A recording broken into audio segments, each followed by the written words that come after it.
Latay sira bayi fagade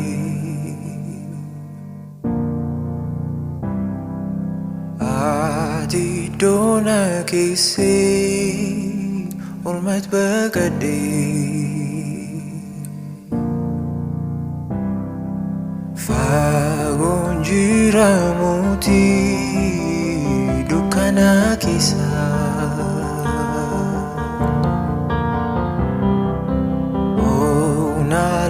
Faduat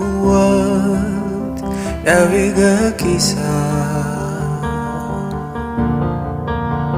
Kisi ko hamadu kana uti fakir rahirate jirinya fulma kon hoji ko nati gadite Simale jirinyi ko ika umaingabu amambare gara ketiyo ninde bine onambarare Safinat fakkacha amma siwamu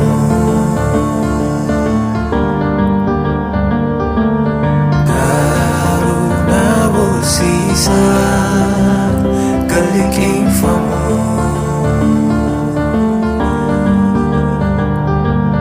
Jilbi kofu lakit kufu dadabe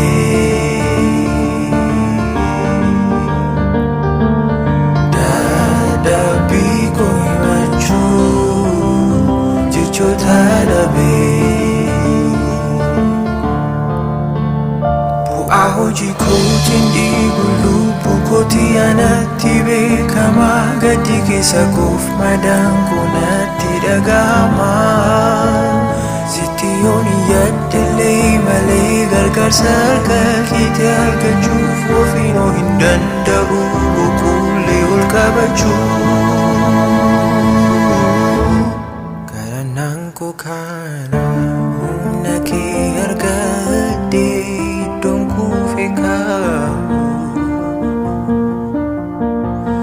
Karanangko kana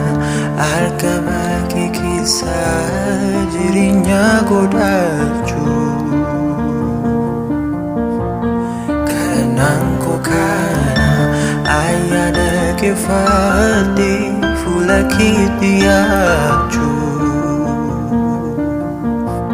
Karanangko kana abdi bara-bara siwalin jirachu